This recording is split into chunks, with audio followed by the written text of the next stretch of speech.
সুন্দর করে লাগিয়ে দেয়।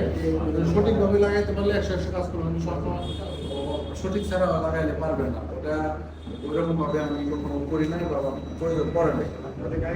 ঠিক আছে, ওই যে দেখবেন যে রেবন গুলা কাটে, ডিসপ্লের পিছনে রেবন গুলা কাটে কেটা ওখানে পিছনে সুন্দর করে ব্যাকসাইডের পিছনে লাগিয়ে দেয়, তারপরে জ্বালা দিয়ে দেয়। তো এটার কাহিনী কি, ব্যাপারটা কি, এটা আমার প্র্যাকটিক্যালি অভিজ্ঞতা নাই। যাই হোক, তাহলে আপনি কাহিনী শুনবেন, দেখবেন কোনো ধরনের ট্যাকিং গেছে কিনা, কেবলের প্রবলেম আছে কিনা, কানেক্টরের প্রবলেম আছে কিনা, এগুলা দেখবেন। কোনো ওখানে কোনো ক্যাপাসিটার বা রেজিস্টার ভাঙা আছে কিনা। অনেক সময় দেখবেন যে টাচ কাজ করে না, মানুষে এইভাবে চার্জ ওঠে দিয়ে আপনার ছোটো ছোটো রেজিস্টার থাকে ঢুকিয়ে বানায়।